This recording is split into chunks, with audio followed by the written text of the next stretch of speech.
Hello everyone, today we will talk about how to fix or how to solve the problem of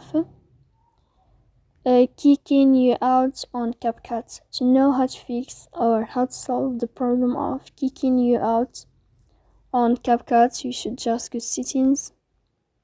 In the first, you can go to apps and you can click on Capcut. Then you can click on first stop and you can click OK. After that, you will enter to the window of storage. Here you can click clear cache. Don't click clear detail because that can cause you errors or can delete your account.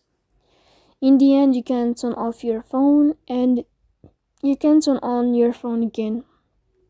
So please don't forget to support us by like and subscribe. See you next time in another video and thank you for watching.